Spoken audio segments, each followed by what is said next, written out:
Okay, welcome to the Rocket Launcher Podcast, episode 125. I am your host, Supreme King. Join with me, as always, is my co-host, and his name is... Yeah, I had a little bit of a hectic time. It rained, and then all of a sudden, everything kind of went to ice, and I was just kind of annoyed by it, because it was like... There were certain things I kind of have to do, but I just decided not to even go nowhere this morning. I was just like, I'm not even about to deal with it because I don't like being in the ice. But I'm hanging out inside all day, and we got a couple topics here and there, and some of the stuff that people are talking about, I guess we can address.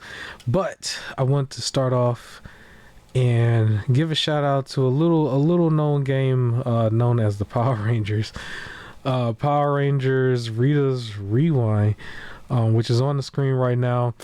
I got word that the physical edition is going to be up for pre-order. I think it is up for pre-order, and you can pre-order it at the Atari store for $34.99, and then they have like a deluxe edition of it, which comes with a bunch of cool little things, little cards. It has a steel book, some lenticular looking stuff too, and I think I don't know if it might be a little bit of an art book or something in there. I thought it was pretty cool, and so the deluxe edition comes out with the regular edition. I don't have a pre-order date yet, but the deluxe edition version will be $49.99, and so the physical editions you can get for your console, and then it's still available right now digitally on Steam and then console already. Is this something that you might double dip for a physical edition? So you want to double dip? I might double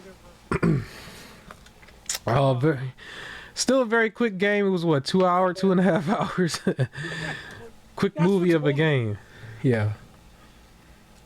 That's what's holding me up from wanting to. Mm-hmm. But like, I'm gonna relook to see exactly what all that special edition stuff is. And it's really who I want. Yeah.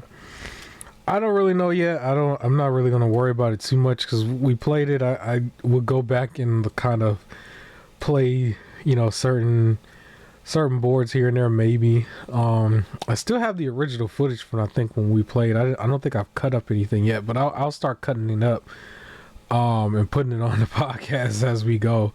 I just gotta remember to do it. But yeah, I just wanted to mention that real quick and just play the footage because I think this is your footage of whenever you was playing it, and yeah, give a shout out to that game. Very quick game. I do think people who are Power Ranger fans should still consider getting the physical copy if you already bought the digital one, if you're really hardcore, because it still looked really cool.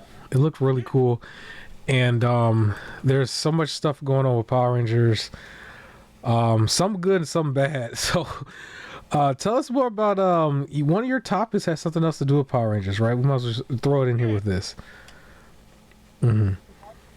Got like Power Ranger skins, so they're like dinosaurs would look like Zords, and your character can look like a ranger. The art game, right? Yeah, they get a wave too.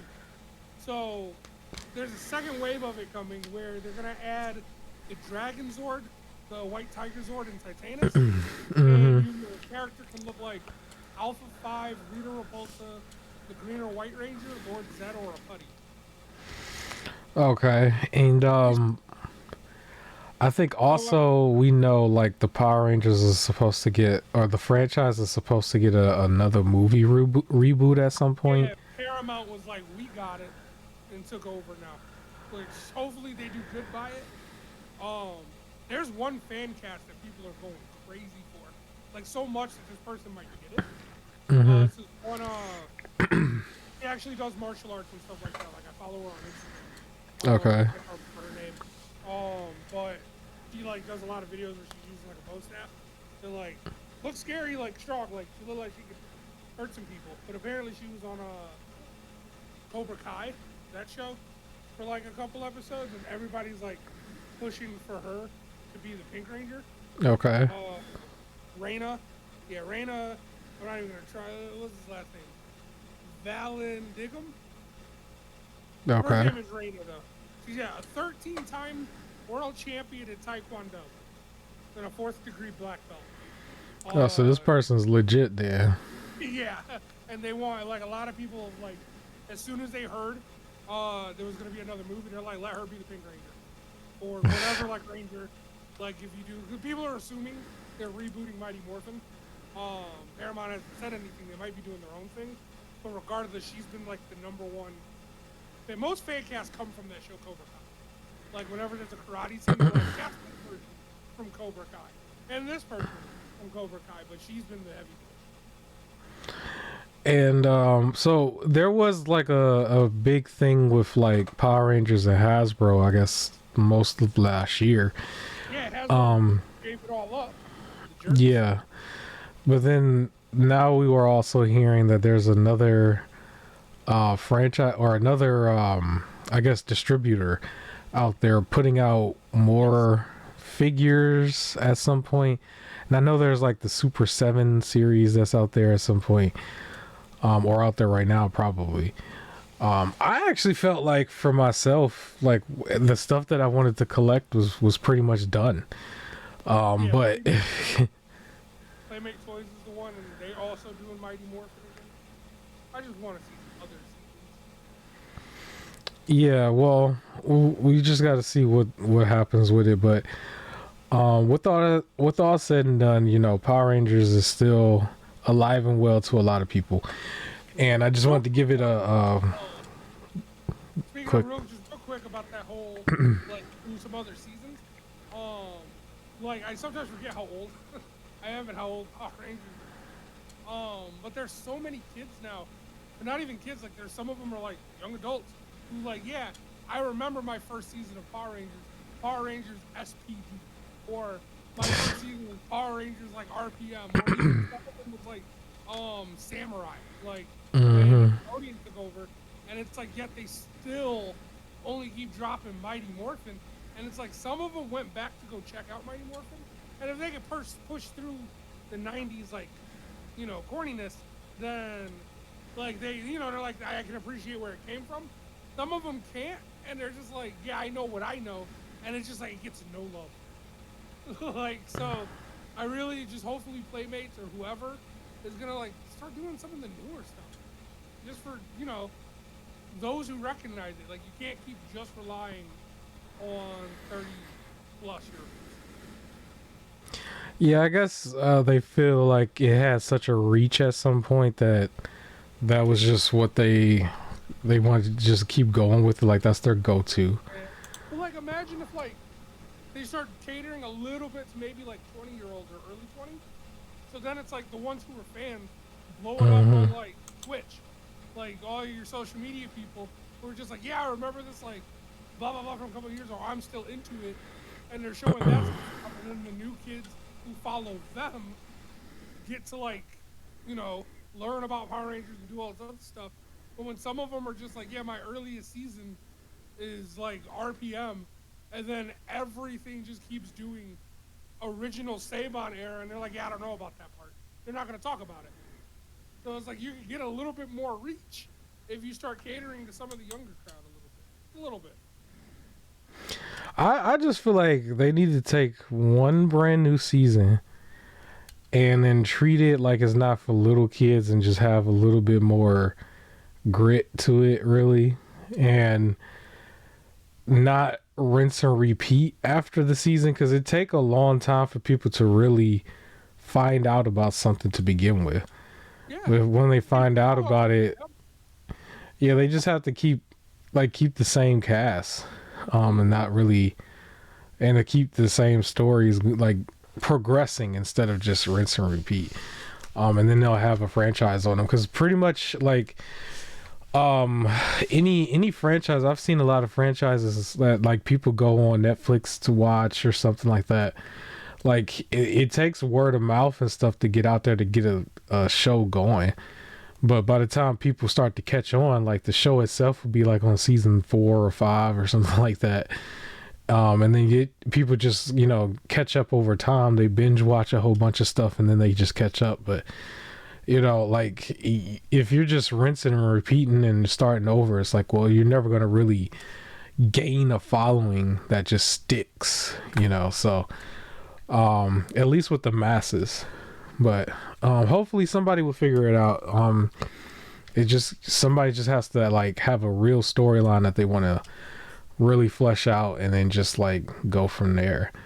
But I just wanted to mention it real quick. And do you want to tell us about real quick some of your games that you've beaten? Not Lords of the Fallen, but the rest of them real quick, if you wanted to go over it. Me and some friends finally beat Castle Crashers again. Mm-hmm. The ending was really good. I don't remember a lot of the ending battles. Like, I remember the ending cutscene. But a lot of the battle stuff, like the mechanics and everything, was really good. There was a nice challenge towards the end. Like, the game has, like, random spikes and challenge. Like, there's moments where you're, like, you're just casually playing, and then you gotta be like, hold on, and, like, have to lean forward and, like, redo the level. I think it's a very well done game. If somehow you haven't played it, it came out in like 2008. It's an old game, but if you have not played it, it holds up very well. And I strongly suggest it. How long does that one take? For anybody who want to know. Let's find out. So I don't remember how long we played it, but I know it took us like a good amount of sessions. Alright, so it takes about 7 hours. Okay, 7 is not actually bad for something like that. Yeah, and it's usually on sale for like $1.99 now. Completionist, if you want to unlock everything, it's gonna take about 40. Because like basically, if you beat the game with like, let's say the Red Knight, then it unlocks like another character. But if you beat it with the Orange Knight, it unlocks a different. So there is some replayability for different characters with different abilities. Okay. But yeah, so definitely a solid game. Again, has its spikes in difficulty. I definitely suggest trying to play it with friends. Yeah, definitely a solid game. I also beat Dragon Age Veilguard. And that game just died. I remember seeing like I think I showed it to you. It was just the price for it had dropped down to Black Friday prices, and I was just looking like, didn't this just come out? Yeah. Like, I wasn't expecting that. But yeah, go ahead. I had a better time with it than the BioWare writers because all of them got fired. Anybody who wrote for Dragon Age Veilguard got fired. Like I said, I feel like the game was, and I mentioned this before, that it was kind of a little unfairly judged quickly. Based off of just kind of like hearing stuff. Like that whole famous push-up scene happened for me 48 hours into the game, and it was like 2 minutes long. Right? But like a lot of people refused to play it for that 1-2 minute scene. And again, it happened 48 hours in and could have been missed, honestly. You could have just like not did that mission. So is this franchise kind of like Saints Row at this point? Is it done? I think so, only because they fired all the writers.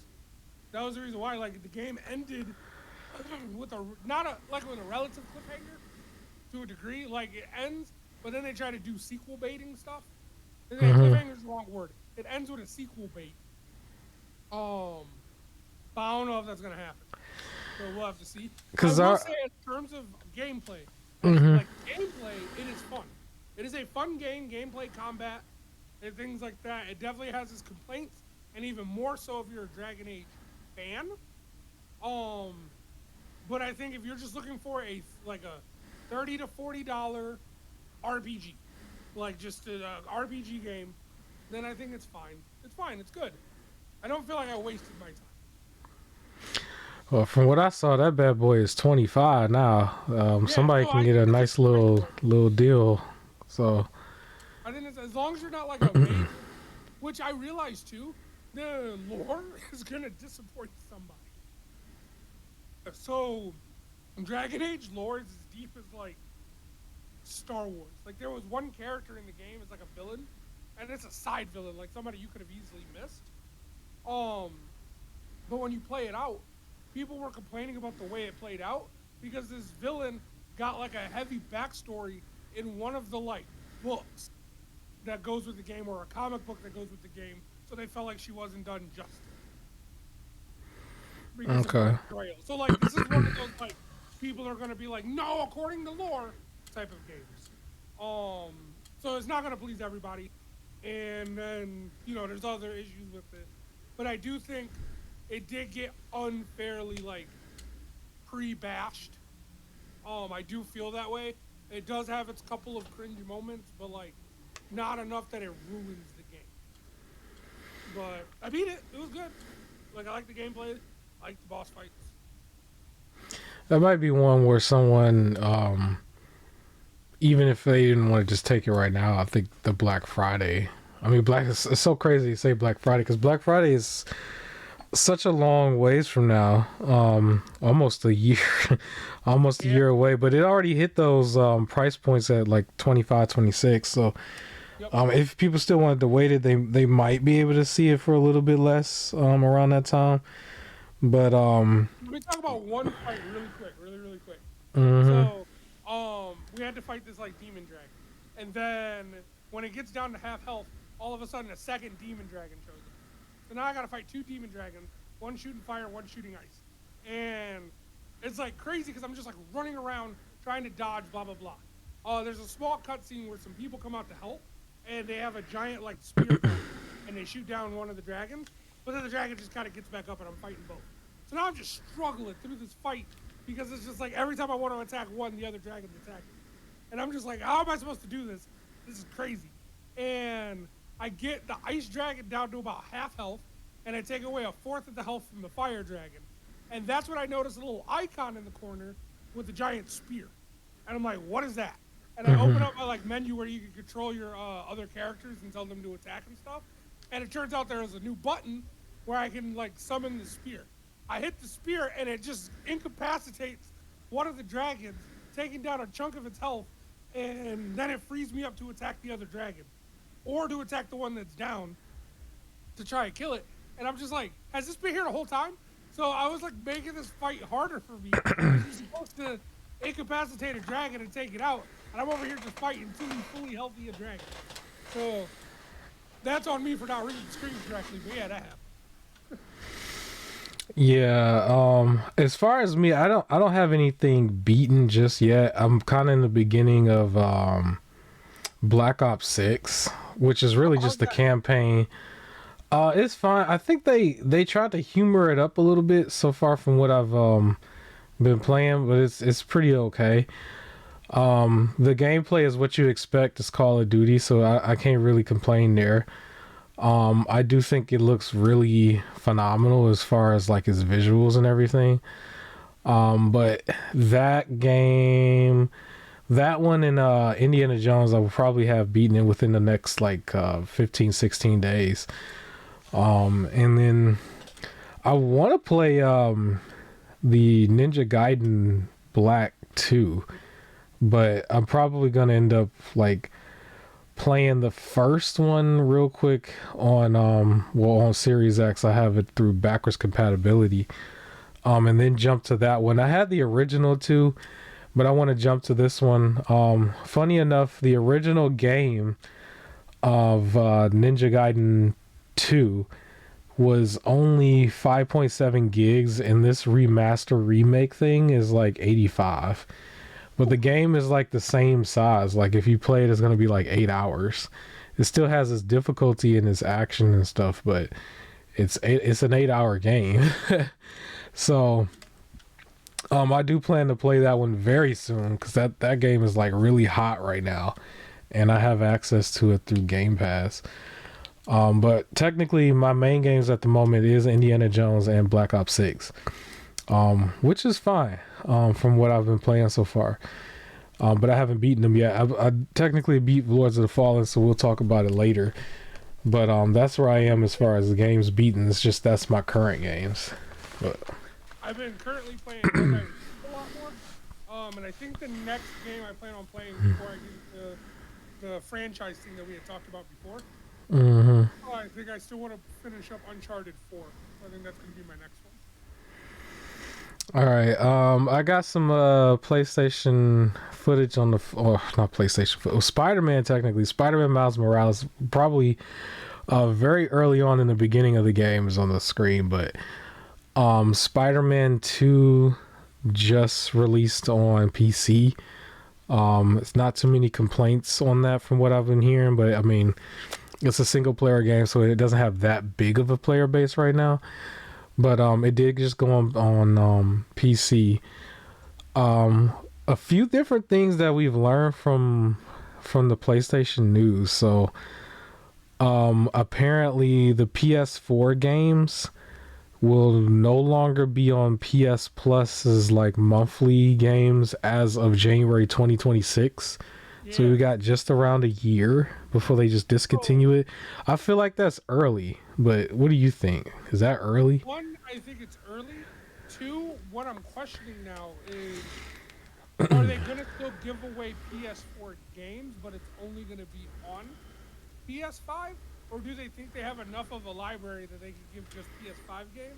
Or is it going to jump down to now one game a month instead of 3? It sounded like it was going to be just PS5 games.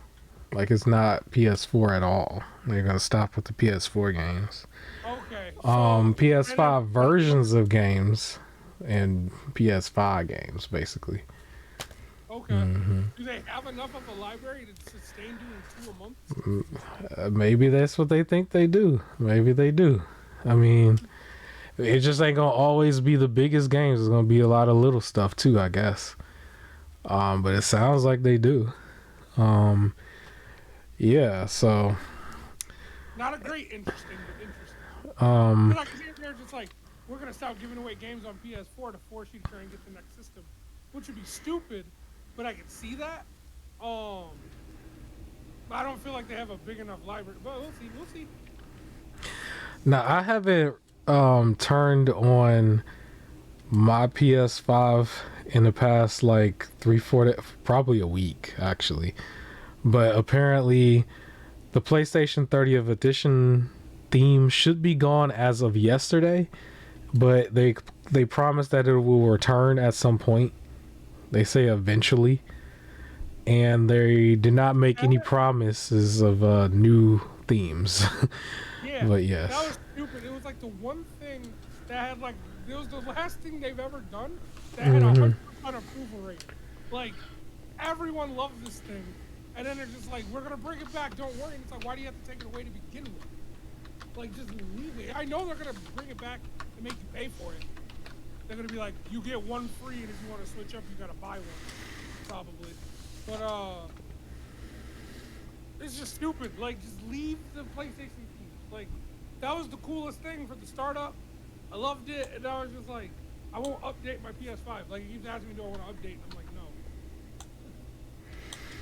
Yeah. So I thought it was interesting is that they were kind of saying that they weren't going to promise any newer themes, and I think it's kind of weird because it's like, well, you see that they have like there's a audience for this, a demand for it, and they're kind of just not wanting to put the effort into it, I guess, Yeah, I thought it because the PS5 itself, like the way the layout was, they didn't really have themes to begin with. It was just standard, and then they surprised us with this because it slightly like customized the layout. But then again, if they could do that, they could release themes again. Yeah, but also we're finding out your boy Herman Hulse is up out of here. Interesting enough, they're gonna go with the other guy, which I still don't know his name, but we're not gonna have two PlayStation CEOs. It's just gonna be the one. And maybe they could shut up a little bit about Horizon. There's like 1,000 Horizon things. Maybe that can slow it down. But yeah, they're gonna simplify that. Hideki, right? I guess. Machino. Yeah, I can't really say his name that well. My apologies, no disrespect. But hopefully his leadership, his vision, his direction could turn things around, because I think last week we were speaking on how everybody was trying to say the PlayStation brand as we know it is dead and blah blah blah blah blah. So maybe he can right the wrongs a little bit. We know that they were putting a halt or a stop on the live service thing, and then trying to get back to what PlayStation was known as, or at least what the PS4 was known as. I don't know if we'll ever get back to what PlayStation was known as, but the PS4 generation at the very least was putting out a lot of the story-based games, the movie-based games, and it gathered enough audience as it is, that people gravitate towards, and maybe they'll start to put more out of that. Maybe we could hear a little bit more from games that we haven't heard about in a while, like the Wolverine thing, which kind of just ran cold. It literally, I don't even think it's even a topic of a discussion anymore for a lot of people. So maybe it can come back and recharge things. But yeah, he's gone. He's up out of here. Which I really thought was kind of poetic in a way, because I thought the Horizon thing, like, you don't want to go into a leadership role and show your bias like that. But it was just, that was pushed way too much in the forefront, and I don't think Horizon has that much of a fan base. Like, did anybody really play that Lego game at the very least?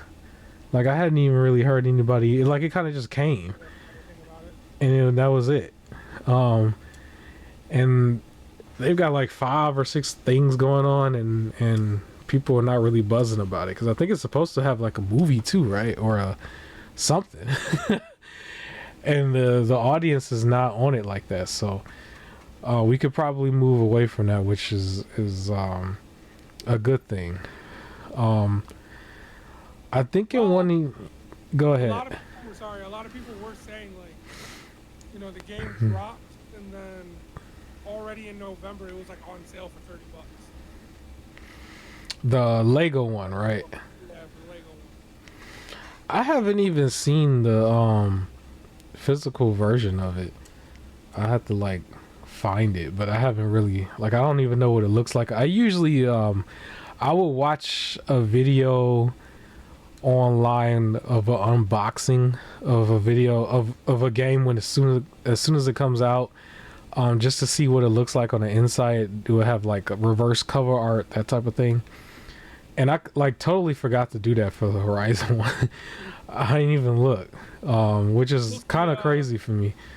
Yeah. I can't confirm this. It seems like there's just kind of like a chat room, but Lego Horizon Adventures peaks at 602 concurrent users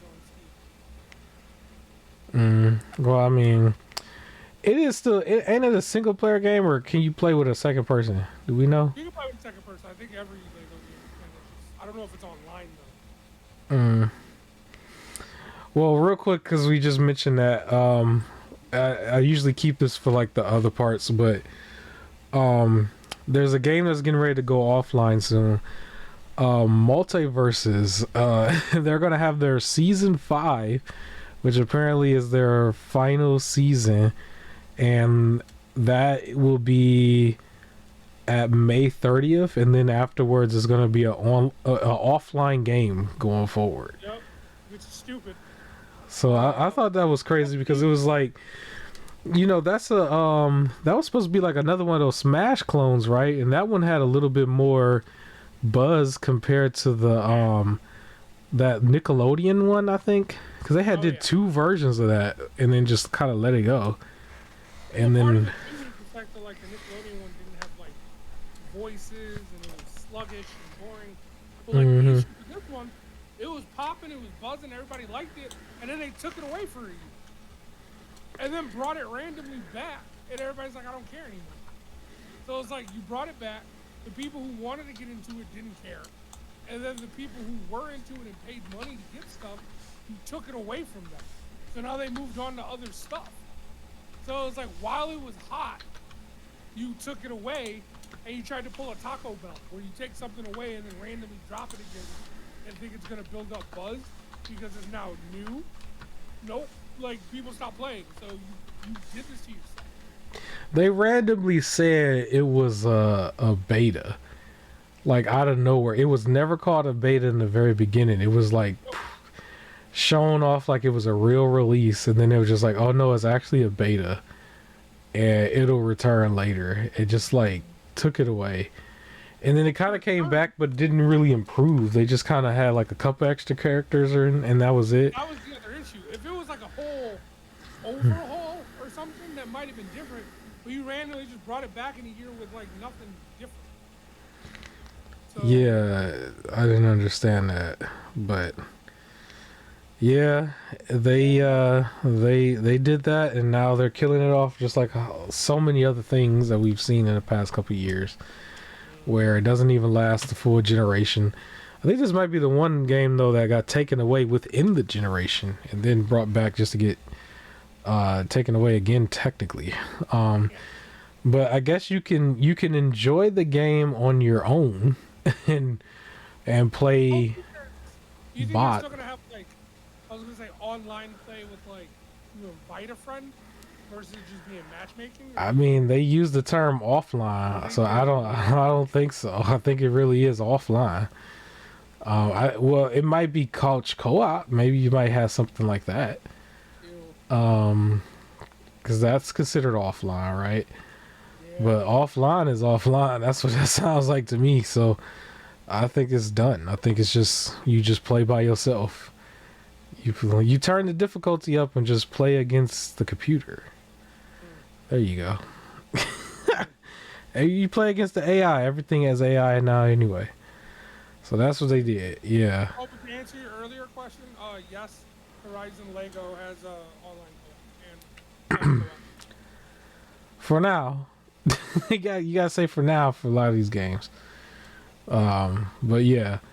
Shout out to the Lego series. I know there's like a billion different ones. Yeah. And then they had like some Harry Potter ones. Yeah, then they got their own. Like, yeah. Lego City Undercover is a fun game. So you play as a cop. Oh, that one. Mm-hmm. I still wanted to play one of their racing ones. I think I saw it was I don't know if it was given away free on one of them. Somebody's service it was given away free, and I want to try it because I like some racing games. I didn't play that one. No, I've been playing the Hot Wheels, but I ain't been playing that. The Lego one on PlayStation too. I had to take a look. Can you tell me real quick, because you mentioned some, or at least in the topics, the Hogwarts mods? Yeah. So Hogwarts creators released a trailer earlier saying they're gonna pretty much make modding a lot easier. So it's only for PC, of course, but they're adding a PC modding like tool. So like people who want to mod, they'll be sent toolkits, or there'll be like a place that they can open for the toolkit to make mods and everything for the game, and make them like stabilize and everything. And then for the player, rather than having to go through a bunch of like Nexus mods or go through this stuff, you can just click on the menu and just look up the mods and just download them straight to the game if you want. So they're like, our next update is to add modding. And they're like, you can fly a dragon. They showed like images or like little video gameplay where you can fly a dragon or you can fly a vacuum cleaner instead of the broom. Other outfits, different hairstyles. Yeah, because I was about to ask, like, well, what is the modding scene looking like? But yeah, they have this new thing called the Endless Tower as well. That looks like it was modded where it's just an endless combat dungeon that you keep like climbing up, but then they were showing that you can mod different areas to like add stuff and change what different like enemies look like, and everything is just the full-on modding capabilities. Probably, keeping it clean. Full-on modding stuff, and it's just in their menus to make it easier, so you don't have to like go all this extra stuff to get them. Okay. Is there still talks about a Hogwarts DLC though? No, I haven't No. seen any of that. The only DLC I know of was that Haunted House one, which was on the PS5 and it was a really good DLC. But Okay. yeah, I haven't seen any. There's no announcement about the DLC. Okay. Well, I look forward to seeing, the funny stuff that people can do with the mods. I was already looking at within the game Tears of the Kingdom. It's not really a mod at all, but it's just you could be very, very creative with how you build stuff in that game, and I like to watch some compilations of the stuff people are building because Yeah. it's funny how like in the games you're supposed to like do the stuff that the developer probably wants you to do, go in the direction that they want you to do, but what people do is they go in there and they make certain things in that game just to torture like people in the game, which is just crazy. It's just like endless trolling and torture. I've seen people make like all types of like saw devices and stuff where you're just like kidnapping the creatures in the game and just torturing them, and it's just crazy. Yeah. I thought you were gonna say the thing I saw one where it was like supposed to be a puzzle. Mm-hmm. You're supposed to solve to platform your way from one end to the other, and they Mm-hmm. like use some contraption to launch themselves in the air, and then drop a bomb to like take off a little bit of health, but explode them across the map to like land on the area they're Mm-hmm. supposed to land on, and just like completely bypass the puzzle. I just remember seeing a couple of times where they would create this cage that falls from the sky and it lands on like one of the caveman people. So they're like stuck in the cage and then they hit like a switch on it which like starts beaming fire down within the cage. Oh my Like god! just burning it. Like it's so many like things that people have like that. They're like they're extra extreme with it in a Nintendo game of all games, right? But yeah, speaking of mods though, that was gonna go into probably one of my only other bigger topics, I guess. And this only thing that makes this topic big is the fact that it's the game Bloodborne. And so many people have been calling for like Bloodborne to have like some sort of remaster or maybe another game. I really doubt the other game is gonna happen because From Software is like fully moving forward with like Elden Ring and all of the stuff going on with that, like their co-op game that they're gonna have come out. And I can imagine just a sequel to the formula of Elden Ring. But within Bloodborne, there was a person out there who had their own version of a 60 FPS patch that they've done, and like the community themselves was finding ways to emulate this game on PC to try to do 60 FPS obviously, but then also trying to like make it completely stable on PC. And I can imagine at some point to do like texture packs and all that stuff to like really make it like its own game. And just recently we find out that the person who managed to do the 60 FPS thing got a DMCA takedown coming from Sony directly, and so they're like, no, you can't do that. And I guess the person announced on Twitter that they have removed their links of the They're not doing anything with it. yeah.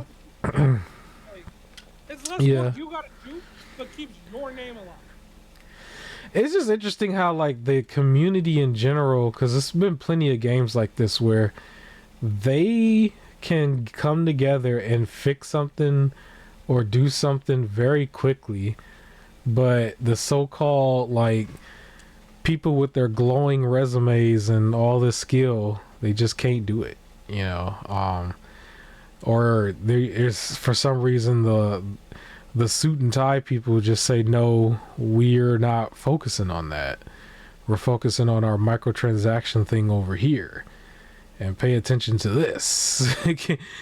So it's interesting, but yeah, it looks like that is being taken down. I don't think it's gonna stop anybody who's already have.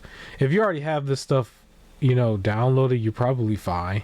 And most likely, just like the whole Discord community, they're probably just gonna, pass whatever links around to each other that way. If you really want it that bad, you can dig around and you will find what you want. But officially, yeah, it's been taken down. So it is what it is. Bloodborne is actually still one of those games I didn't finish. I stopped it because we were playing Lords of the Fallen. And I'm probably going to pick it right back up as soon as I'm done with the Game Pass games that I got right now. But my version of it, I bought the actual disc-based version of the deluxe version of it. I don't mind the 30 FPS. It plays and runs just fine. And then plus there's so many other newer Souls-likes that are out, as well as Elden Ring itself, that's doing the 60 FPS, so I'm not really too worried about it. I would rather see, a new entry. It would be crazy if we hear from software that they were going to do it, but I'm not too worried about it. I guess it is what it is for everybody else, but I'm pretty sure if you dig hard enough, you'll find what you're looking for. No different than how if you're digging hard enough, you'll find all the games you want for emulation, So anyways, we can move on. I don't have too many bigger topics outside of some of the other stuff that was going on with Xbox and PlayStation. Now for me, this ain't a big topic, but for the internet right now, it's a big topic.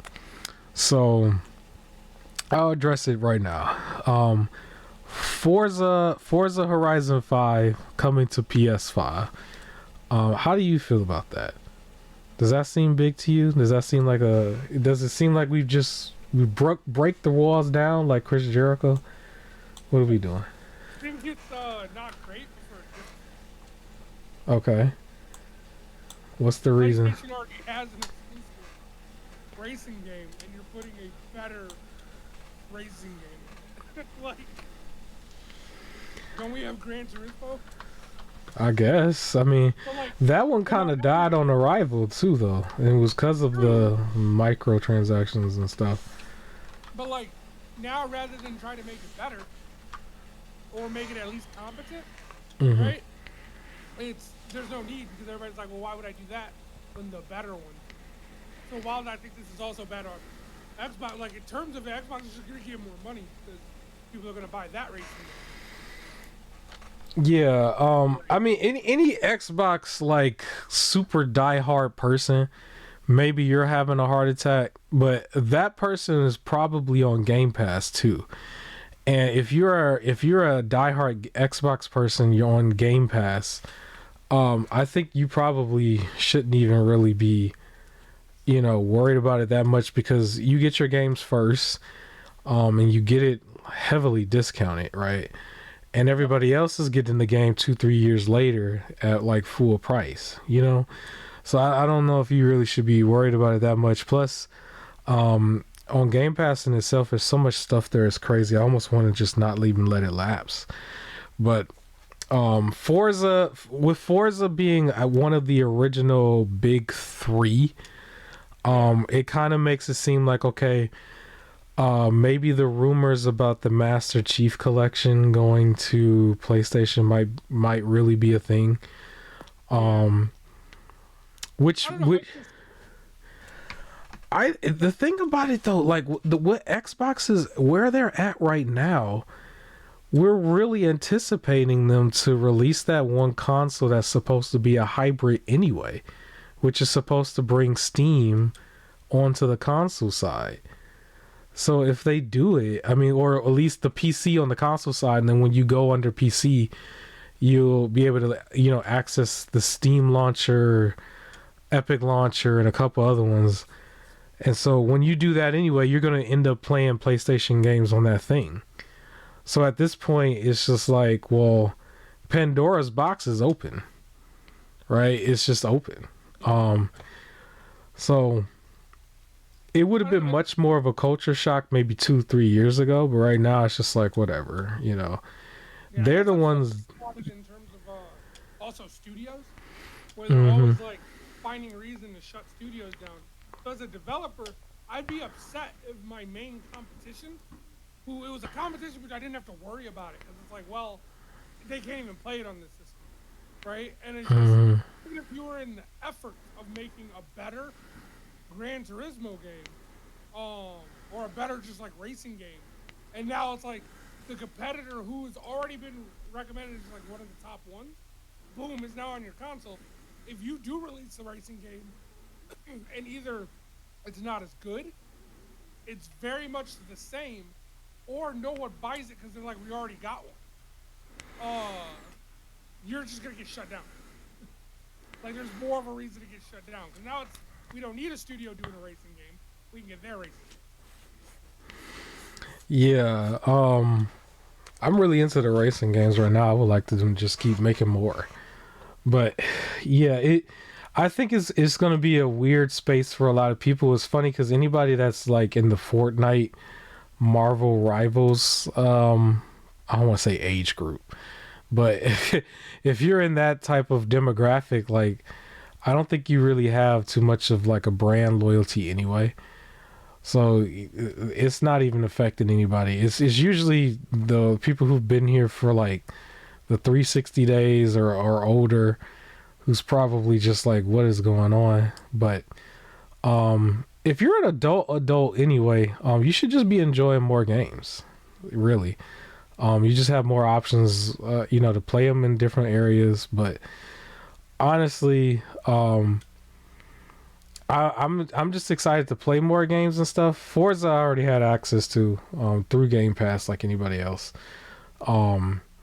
I didn't actually buy Gran Turismo. Gran Turismo 7. I just kind of left it alone. But I'm gonna be honest, the Hot Wheels first game, not the second one. The first one's kind of fun. I kind of like that one. I know that might seem a little like blasphemous to say. I like that one a little bit more than the Gran Turismo and Forza right now, to be honest. But yeah, I expect some of the bigger games to come over to PlayStation. At that point, I don't think that a lot of this stuff is going to be hitting the Switch too. Maybe it will, but I think it's a waste of time if it does. But definitely the PlayStation, we're going to see more of that. And then I do think that we're still going to see this Xbox console, which might be a handheld, have PC on it, and then it's just going to blow the lid off of everything at that point. Because then you just have the options to play anything everywhere, right? Except for Nintendo legally. But yeah. Forza Horizon 5 is up for pre-order on PlayStation. So if you wanted to play it or play that series, now you will get a chance to do so. If you did not have access to the Xbox or PC at this point. And so that's the whole thing. Anyways, our main event is on the table. So before we get to the main event, I do actually want to mention real quick our quote-unquote middle of the road, which is where I usually just give a shout out to Epic Games and all of their sales, well, all the sales that's going on at the same time, but they usually give away free games that we can claim even if we don't have access to a PC. If you're someone who's like extra hardcore or you only want to play on the console, you can still have a PC profile where if one day for whatever reason, if somebody just gifts you a device, you can log in and then you can just download all the games that you've claimed, right? So one of the games that they have that's available right now until February 6th is called Undying. I didn't look into it too much. The cover looked dope. But free is free, can't complain. So that's from now to February 6th. From February 6th to February 13th, they have a game called Beyond Blue, which I didn't look into that one too much either, but from what I can see, it definitely has something to do with like being in the ocean. Did you take a look at any of these? Did you see that one? I saw the both of those when I went to go download Undying. It looks like you're like a mom protecting your kid in Undying. I think that's the premise. Okay. Like from like a zombie apocalypse. Yeah. I believe that's what it is. There's a zombie apocalypse going on. People are also going crazy, and you're saving your kid. And then the other one does look like it's like an ocean adventure. Any sales or anything coming from the Amazon side? Well, like we said before, I guess Dragon Age Veilguard, relatively brand new game. You can find that on the cheap if you go under Amazon. Should be $25 to $30. I saw it at $24.99. So you should be able to go get that. It is worth that price. It's a solid, fun gameplay RPG. If you're the person that typically likes to play like the wizard or the mage, and you just wish you could do some up close combat, this game is perfect for that. Okay. Other news, real quick. While we're here, apparently, Ali World and the game Roller Drone randomly got delisted on Steam with no indication of coming back as of right now. Wow. I don't know why. It just sort of happened. I think both games for me were given away free on different platforms. But if you haven't gotten it, try to get it if you have it on the console side. But apparently on PC they were delisted for some reason, and there's no real reason why. That just sort of happened. So that's where we are in this generation. If you still have access to this, because I don't know how long it's available, but apparently you can claim a free trial of Alan Wake 2 on the Xbox, and if you do so, they'll give away the first game for free. Alan Wake 1. So they've been finding ways to give that game away for free for everything, because when I bought Quantum Break so long ago, Alan Wake came with it as a free game. And then I had no idea Alan Wake 2. Well, I knew Alan Wake 2 would be announced and come out eventually, but I got that game for free that way. But now, if you're on Xbox and you claim that Alan Wake 2 free trial, you get to have that game for free, and you might be able to play the full game, or play the game as far into it as you can on the trial, because I don't think it's like a demo kind of thing. I think it's just a time limit. So have at it, whoever's at it. That I think is most of the news. Also, apparently the Resident Evil series, movie series, is going to get a reboot. And so it sounds like they want to make it not as action heavy with like that one girl that they had from before, and they might make it more horror. I take it with a grain of salt, because they kind of had a reboot before and they had Leon in there as a complete moron. And I can imagine they'll take some liberties again, because they always take liberties, but they say they're going to do a reboot. So it might be closer to being faithful to the video games finally. But we'll see, because they had plenty of movies already where they were way more action oriented and just steered way into a whole nother direction. But anything that I mentioned real quick that you wanted to elaborate on, because I kind of just kept going. I was looking into it. It looks like Roll 7, the guys who made Ali World and Roller Drone, was sold to Private Division, and Private Division ended it. Like, they closed the studio in November, and then now they just took away the games, and apparently there's a few other Private Division games that have been delisted. But I think it's Private Division doing it. That just seems odd. Like, oh, we'll buy it and then just not make money off of it. We'll just. Yep. It's already a done product. We don't even have to do no work on it. We just kind of screw it up for everybody. That doesn't make no sense to me. I'm the armchair analyst though. I don't know what I'm talking about. I can't run a business. You know, don't listen to me. But I can imagine that if you have a product out there for sale, it'll make more money than a product that's not out there for sale. That makes sense to me. Anyways. You can still buy it on PlayStation though. All right.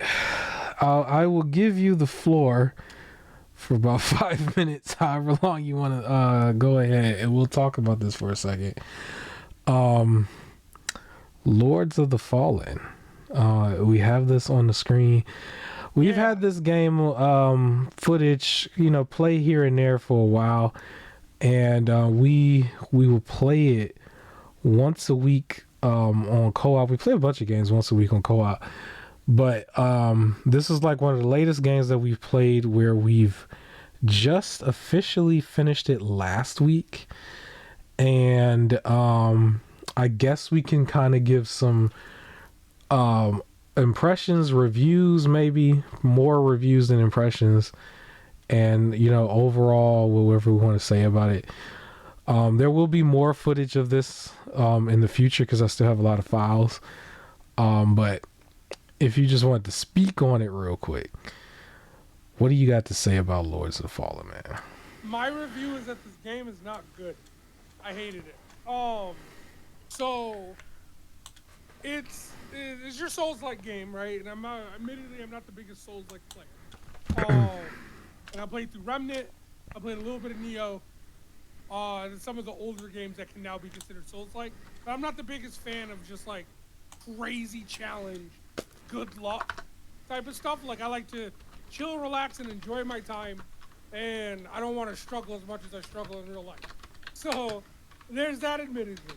With that said, there's so much wrong with this game. The boss fights were fun. Admittedly, like even though I would get like really upset with some of them, I really thought about it and I realized it's because it felt like everything leading up to that boss fight was pure torture, and then the boss fight was also worse. And then I knew even after we beat it, everything after it was also going to be crap. So that's what made me like not like a lot of it. Where if it was like your standard enemies you're going through, and then the boss gives you a challenge like in Remnant, then I'd be a little bit more forgiving. But I think the issue is, and my biggest comparison is going to be to Remnant, because that's in Remnant 2, that's the other Souls-like game that I've actually beaten. And I think with this game, it felt like there was an expansive world, but I couldn't go explore it because every single enemy can take you out in 3 hits. And a lot of times they would overwhelm the area with just a bunch of enemies for no reason. So you're really kind of running checkpoint to checkpoint to try and get to the bosses. The mini bosses were interesting at first, crash later on. Like we run into like a fire skeleton knight who seems like pretty cool. Tough enemy, mini boss, take him out. But then how many times do we run into a fire skeleton knight throughout the game? Like they just keep repeating over and over again. Like you're just gonna get this. So I remember specifically there was this it was 2 moments where I really felt like I didn't want to do this anymore. One of them, it was like we had to go up this like narrow path, and it was the only way to move forward. And in this narrow path, there were like 2 burly Viking guys with axes that don't attack in any real pattern. So like sometimes you go up and one dodge you're gonna block both. Sometimes as you dodge one, the other one sets off its attack, so you dodge into the attack. So you have these two fire skeletons just running up to explode on you. Then there's a giant like snake thing with a crossbow that's just shooting arrows at you from a distance. So you gotta try and dodge those, but keep in mind you're still trying to dodge the axes as well, along with like these 2 hellhound dogs that are running up to try and bite you, and some other enemy over there And if you try to run past all of them, there's a fire skeleton knight waiting. And none of this is boss or mini boss. These are just the henchmen in the world to get to the mini boss that you have to pass through. And it was like, why is all of this in this one small area? And because it's a narrow hallway, if you try and swing with your weapon, you're gonna smack into the wall. So you don't even get your like hits across really. And there was that, and then there was this other one where it was just 2 repeats of mini boss enemies. But they were like just regular henchmen now. And they just kept killing us. It's 2-on-2, but they were able to just win all the time because to kill this henchman, we needed to hit each one 35 times and dodge correctly, but 2 hits and we were dead. And we're trying to fight them till eventually it's like, screw it, we're just gonna run past them. And you have to run past them. You have, and I'm gonna go into the other world, which I'm gonna complain about that in a second. But you have to run past them, and then as you run past them, you run into this open area where one guy is chucking fireballs at you, 2 people are shooting arrows at you, a giant titan is trying to swing his head at you, and 3 other enemies are running up to try and hit you. So then I just run past that, and you pretty much get taken out. But like, I just run past it because you decided to fight, and I was like, nah, I'm not doing this. And I'm already upset because of how many times we died to the 2 enemies beforehand. So I run past all of them, panically looking for a checkpoint just for us to run into the hardest boss in the game. Like, and it was just this back-to-back just trash. So was this this is right leading up to Judge Clerk? Yeah. The blonde girl. It was the part right before Judge Clerk. Okay. Cleric, where Cleric, my bad, yeah. So it was right before Judge Cleric.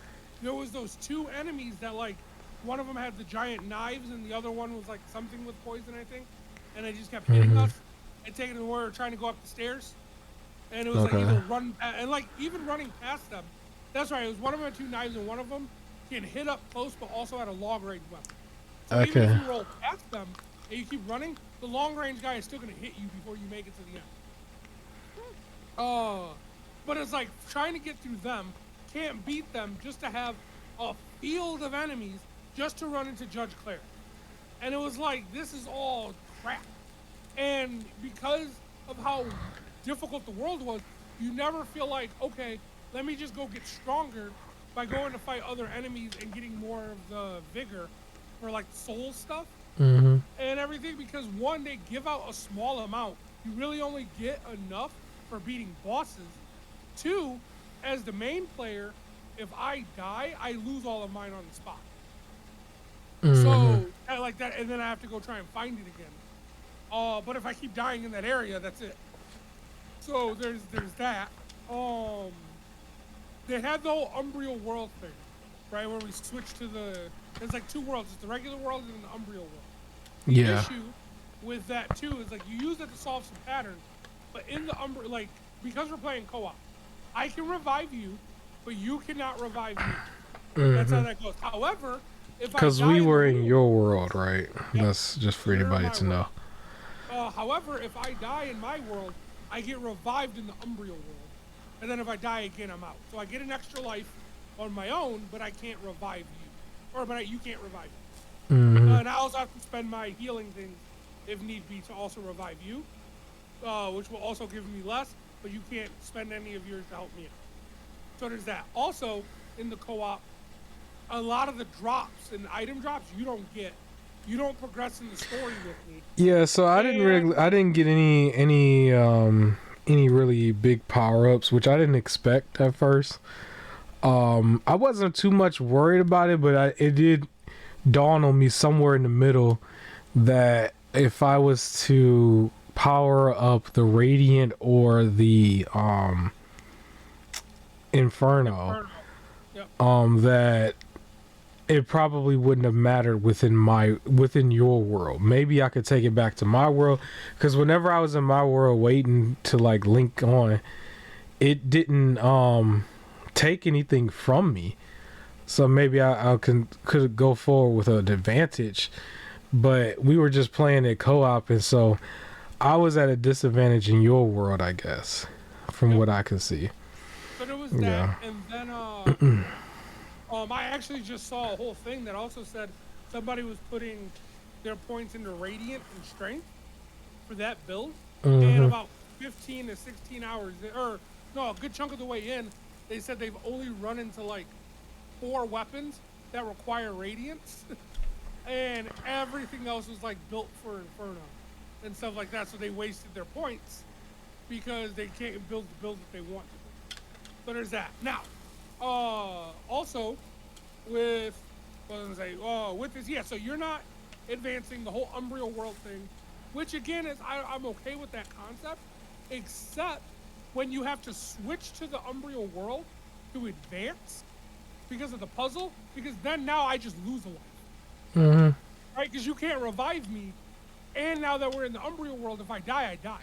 So it's like to solve certain puzzles, I have to give up a life automatically just to do it, and you still have every henchman enemy being able to kill me within 2 hits. Furthermore, whenever you switch to the Umbriel world, at least for me as a player, a chunk of my health goes gray. And the way that works is if you hit enemies, it charges back up, but if you get hit once, it's wherever the gray part just disappears, and you lose your health. So it's like to solve a puzzle, I'll switch to the Umbriel world, half of my health is chunked, and then if I get surprised hit by something, I just lost half of my health. And then I'm now 1 hit away from dying. And again, you can't revive me or anything. So it's just like, well, now I don't want to switch to the Umbriel world to do anything because I'm going to lose a life, but now we can't advance.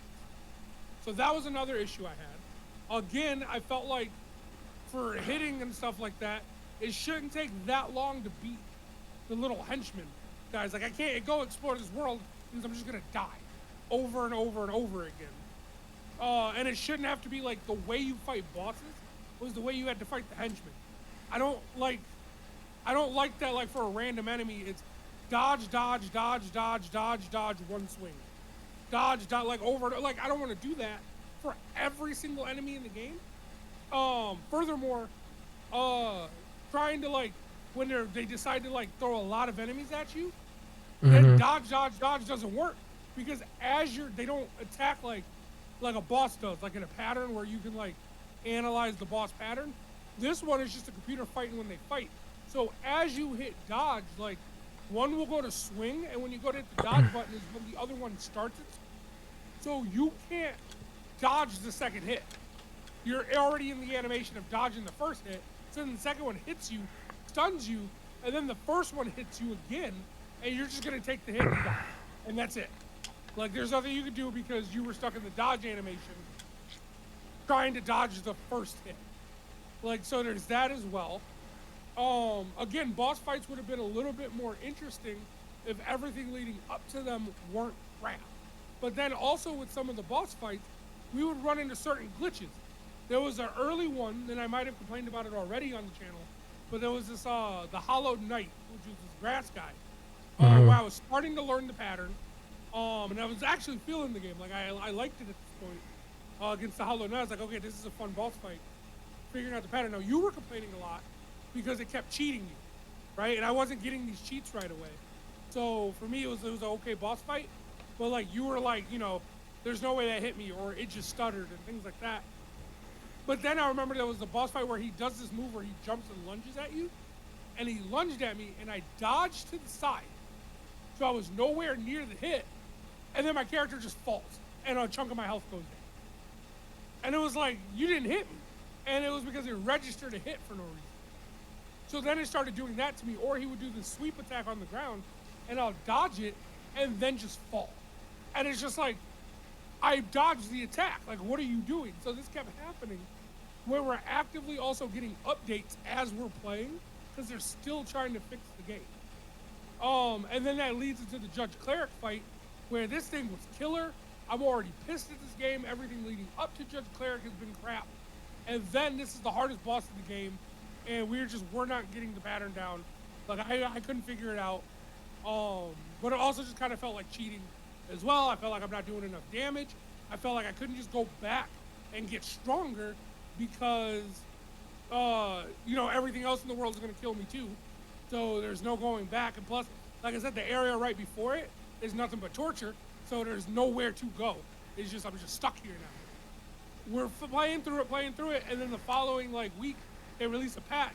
We go back into it and nearly beat it the first try, and it's because they nerfed the boss like in the middle of us playing as well.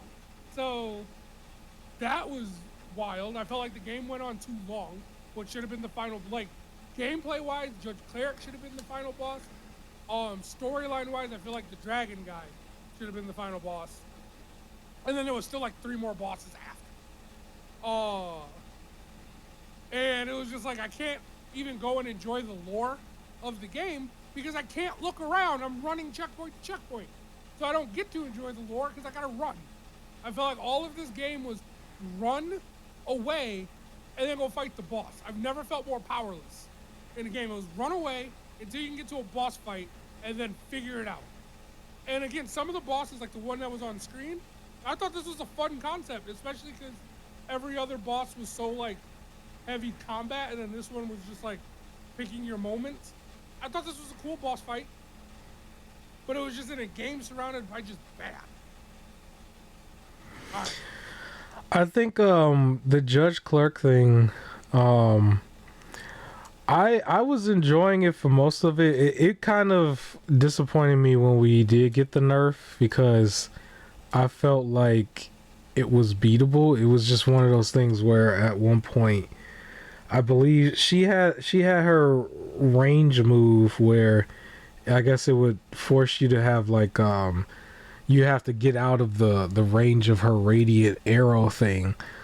If it wasn't for that, like I felt like I could really like lean in and just get her, but it was we were getting to the point where we were starting to get to the second phase a little bit more consistently, but she was still just like winning or whatever.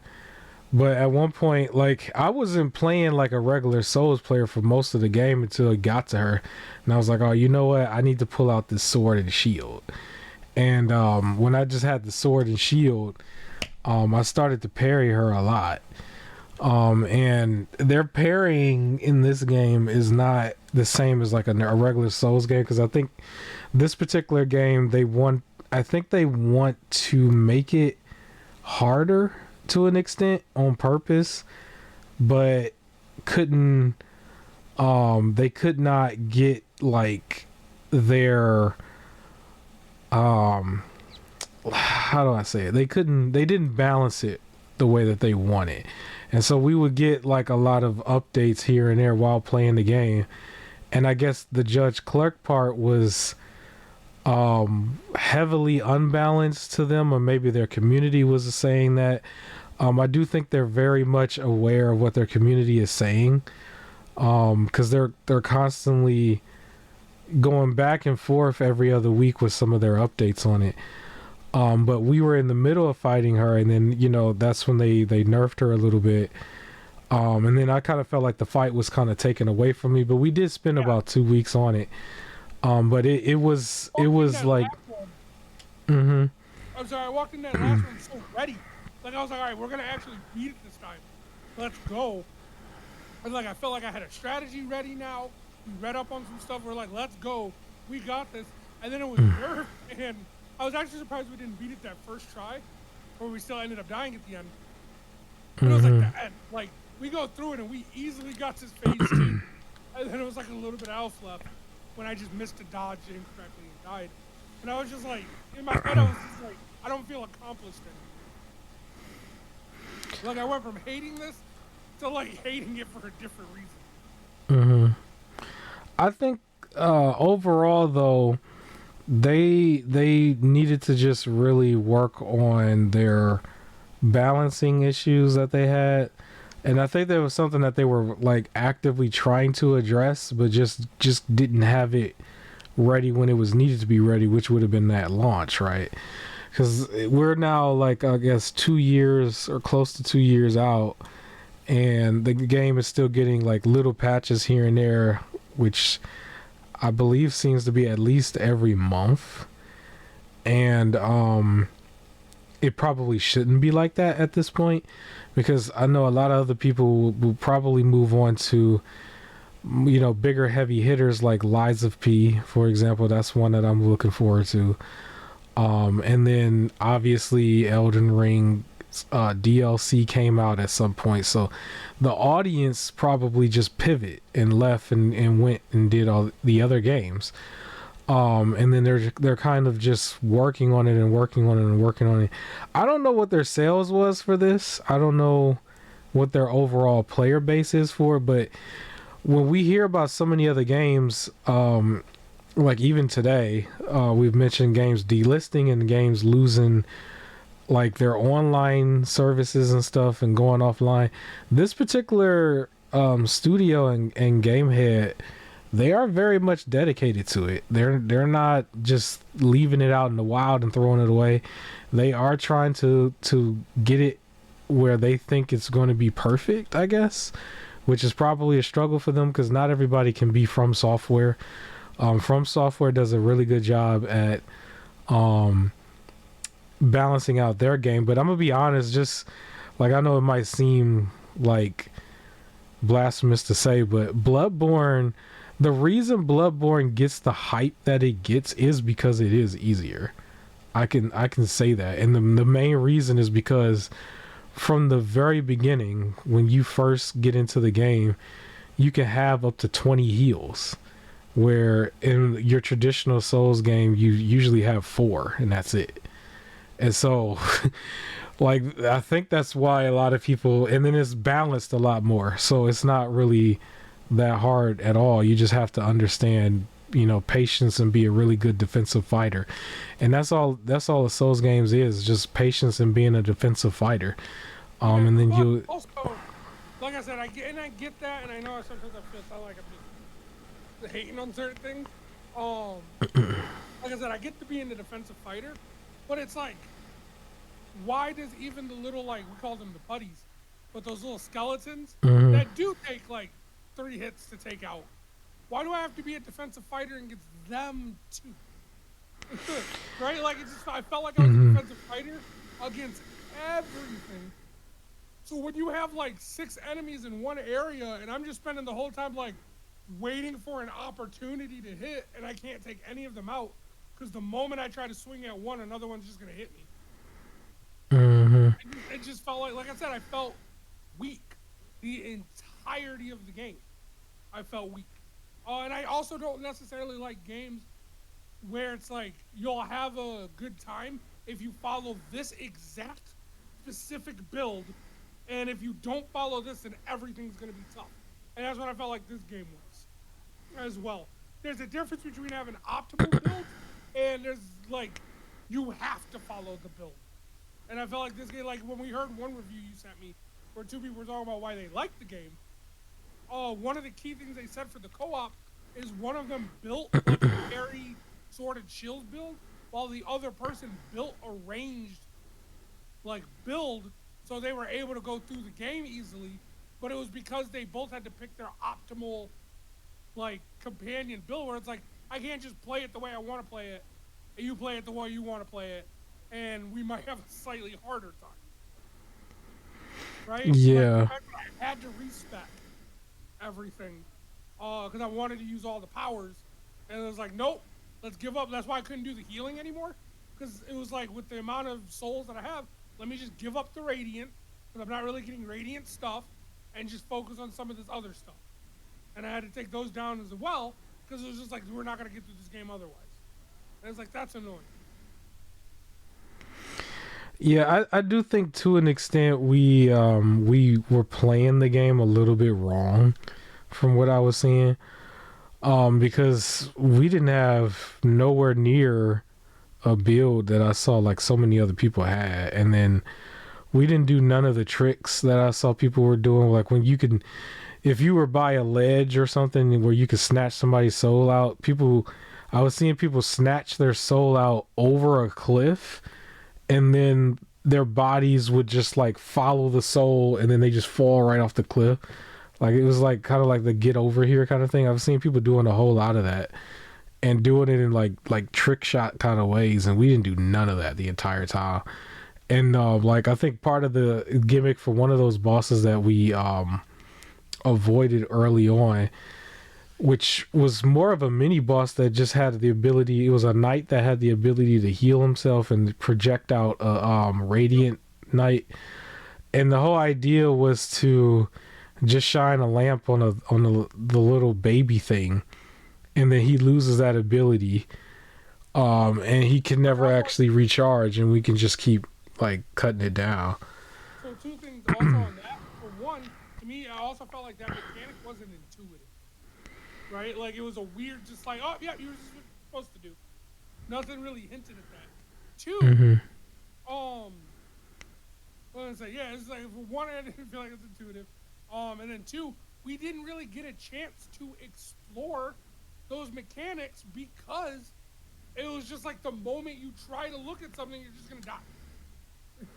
That was, I think, an issue. Is I didn't get to explore, check out, try different things. Like it was even a risk. I was like, and I know you're supposed to pick a weapon and then level it up to max. And I got my main sword almost to max, but it was like there was these cool weapons that I kind of got halfway through that I really wanted to be good with. And it was the two like punching weapons. And it was like, but now it's like putting points into them means I can't put the points into myself or with the other weapons to make them stronger. So it's like you'll get these other cool weapons that you just can't level up because you don't have enough souls. Because you have to like manage that. And you can't decrease a weapon. Because that would have been nice. If I could like de-level a weapon and get this, like some of the souls back to level up a different weapon, that would have been great. But because I can't do that, it's like, ooh, I really like these weapons, I want to try it out. This is no longer good against this boss. So now it's like I only have underpowered weapons now. Which is what I ran into for most of the game. Because I had the punching weapons that I liked because they were quick. I had the sword if I needed a standard weapon. And then I had like a bigger weapon if I wanted something hard hitting. But like now all of them are underpowered because I didn't pick one. And it was just like, this is stupid. Like that was a stupid thing for me too as well. And it was just, I don't know, there was so many things that I did not like about it. I kind of looked at it like it was another Souls-like game, but tried to be harder than what it needed to be. For me, I looked at it no different than any other Souls game, where it's more just a test of patience, really, and being timely with your attacks. But as a game, I do think there's still probably more balancing they need to do, and it seems like they're still addressing it in real time. I just looked up. Are we really on the Zelda script, the Zelda footage? We gotta wrap this up fast. I didn't even know he was on the Zelda footage. Okay, so about to die anyways. So just in case it cuts out, 3 out of 10 is what I give the game. I would probably just put it right in the middle. I would have said it was 5. I ain't really too pressed on it, but apparently, so they're still actively trying to, work on it as it goes. I don't think it stacks up to, obviously, From Software games, but if you're looking to just play something harder after you played those, then maybe you could play this. Pretty much Elden Ring's DLC obviously has the balance where it needs to be, where it's still hard and then it's still, balanced right. And then you also have like other games. If you're looking for like a solo one, there's Lies of P. That's probably one of the bigger ones I'm going to get into pretty much this year. And then Lords of the Fallen is still coming out with a sequel. Funny enough, like we've mentioned how like almost every other game doesn't get a chance to cut out with a sequel. Well, this one they're working on their sequel, and then these people are very much like not letting the prequel go away, or not prequel, but the first game go away. So I'm not playing the sequel. Why you don't want to play the sequel, man? Let the people know. This game is trash. Like I don't like the I would like, it's like waiting for something that I know I'm not gonna enjoy. Like, I'm not gonna like this at all. But we mentioned before too, though, like the when the game goes to the sequel form, they do make changes, like Borderlands 1 versus the rest of them, right? But I feel like there's too much of an overhaul because I